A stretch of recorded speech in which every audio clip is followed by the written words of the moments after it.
Long ago, in the land of Igadu, a kingdom blessed by the sun and cursed by the gods, there reigned a warrior king named Obanife, whose name meant the heart of war. Obanife was not born of royalty.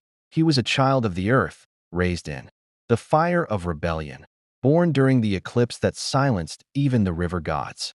The kingdom of Igadu had been under the curse of the gods for generations, its soil barren, its people plagued by disease, and its warriors slaughtered in foreign wars. Every year, the gods demanded a sacrifice, an offering of blood and spirit, taken from the purest in the land, the firstborn children of the king. King Ajakwa, the former ruler, had offered his own daughters to the gods, and still, the land did not heal. Instead, his mind was broken by the wailing of spirits. When Obanife led a rebellion against Ajakwa, he stormed the palace not with swords, but with truth, revealing the king's secret alliance with the gods for eternal youth. The people of Igadu crowned Obanife as king not because he was royal, but because he had never bowed to the gods. On the day of his coronation, thunder cracked the skies, and a priestess collapsed at the temple's door, her mouth foaming with a divine message. A king has risen who will pierce the heavens. He shall tear the veil and defy the pact written in flame.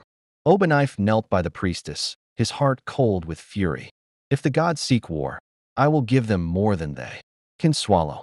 That night, the sky burned red, and three gods descended into the mortal realm: Isendu, the god of life; Ifutara, goddess of fear; and Ajakwa, god of war. They appeared in the sacred grove, walking with legs of shadow and voices like breaking mountains, demanding Obanife's surrender. Obanife met them at the edge of the grove, clad in red lion skins, a carved axe in his hand, and told them, "I do not kneel." Isendu, with his glowing emerald eyes, declared, "Mortal kings are dust in the wind of gods."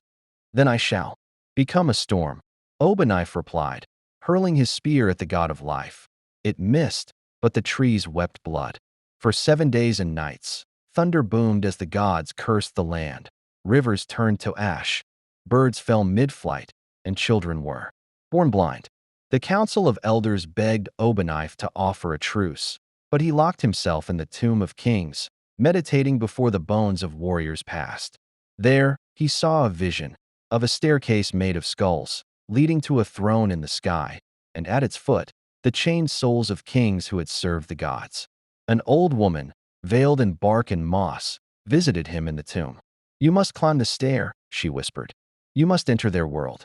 She gave him a calabash filled with the breath of the first man and a blade forged in silence, tools to cut through the divine. Obanife emerged from the tomb changed. His eyes burned like fire, and his shadow no longer touched the earth.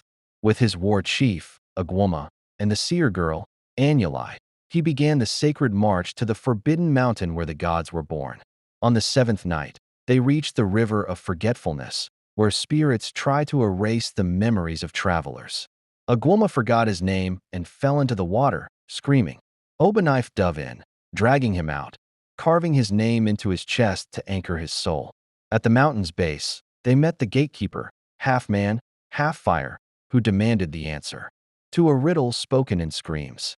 Anuli, gifted with foresight, answered the riddle. The beginning and end are the same. Breath. The gatekeeper bowed and let them pass, but warned, "If you take a god's blood, your own will boil forever." They entered the divine realm, a land of floating thrones, burning rivers, and spirits without faces. The gods had prepared for Obanife, crafting illusions of his dead mother, his former lover, and the future he could never have. But the king walked through them all, undeterred. Even paradise is worthless if it belongs to tyrants. The gods, enraged by his defiance, summoned the tribunal of eternal judgment, where no mortal had ever stood and lived. Before the tribunal, Obanife stood bare-chested, his eyes defiant as three gods levitated before him, each wielding a different judgment: flame, silence, and death. Ifutara, goddess of fear, whispered, "Bow, and we shall make you eternal." Obanife replied, "If eternity means slavery, let me burn." She released her curse, thousands of shadow spirits with mouths full of nightmares. But Obanife held his blade of silence high. and the shadows hissed and vanished. Ajakwa, the god of war, grinned. You speak bravely, mortal, but can you bleed like a god? And with a flick of his spear, Obanife's chest was torn open. Still, the king rose, pressing ash into his wound. My people have bled for centuries. It is your turn. Obanife lunged and struck Ajakwa across the face. The gods gasped. No mortal had ever made a god bleed. Ajakwa staggered, clutching his face. From his wounds spilled molten gold. The earth shook. The sky cracked. Izendu, god of life, floated above them all. This has gone too far, he said, drawing out the orb of all souls. With it, he could erase Obanife's existence, past, present, and future. But Anuli, the seer, threw herself before the orb, absorbing its energy. She collapsed, her body dissolving into stars. Obanife cried out, clutching her last breath. You are cruel, he said to Izendu. You call yourselves gods, but you are only powerful cowards. Then, with all his might, Obanife struck the orb of all souls with the blade of silence, shattering it. The explosion echoed across worlds. The divine realm trembled. Mortals across Igadu saw lightning rip the sky. The gods screamed in pain as their power waned. Their thrones flickered. Their followers on earth forgot their names. Obanife stood amidst the ruin of stars, blood-soaked and breathing heavily, as the divine palace crumbled around him. You will regret this, hissed Ifutara, her form melting into mist. You may win today, but the gods never truly die. Then I will defeat you again, said the king. With his final swing, Obanife brought down the Temple of Origin, crushing the seats of power that had ruled his world for millennia. He fell to his knees, exhausted. Agwuma lifted him up. You have done it, he whispered. The gods are broken. But the price was steep. Anuli was gone. The sky above their world was darker, as if the gods had stolen some of the light with them. They returned to Igadu, where the people rejoiced, but also trembled. For who rules a world where gods are dead? Obanife declared, we shall rule. Ourselves. No more shrines. No more blood offerings. Only truth. The priesthood rebelled, furious that their divine sponsors were gone. They attempted to assassinate Obanife in the night, but he caught them at the temple, burned their scrolls, and declared, the era of secrets is over. Yet soon, whispers spread that strange things were happening. Crops grew too fast. Rivers ran backward. Some said the gods were returning, not as rulers, but as curses. In the village of Otuoma, a baby was born with glowing eyes and could speak. In thunder, in the city of Nyangba, the sky rained blood for 7 days. Obanife knew. Something ancient had been disturbed. The gods were broken, but not gone.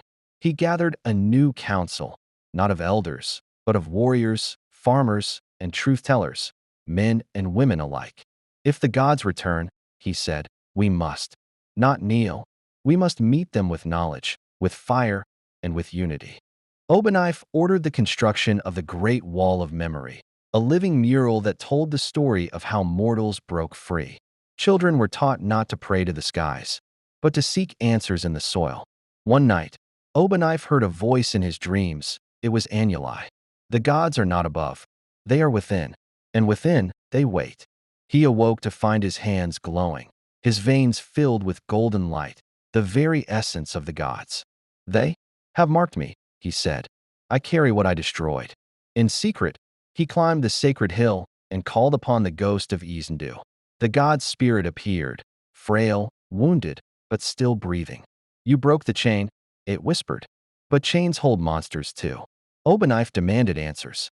What did we unleash? Izendu looked into the future and said, a god worse than all of us. One even we feared. You opened his gate.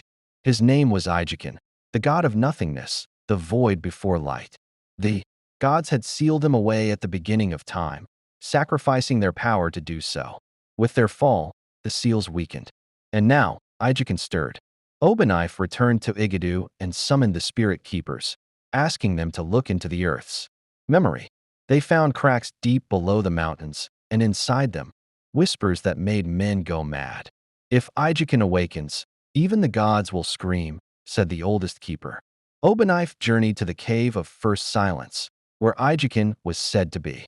Bound in sleep, The cave's entrance was guarded by shadow beasts who devoured sound. Obanife walked through in silence, bearing only a thought.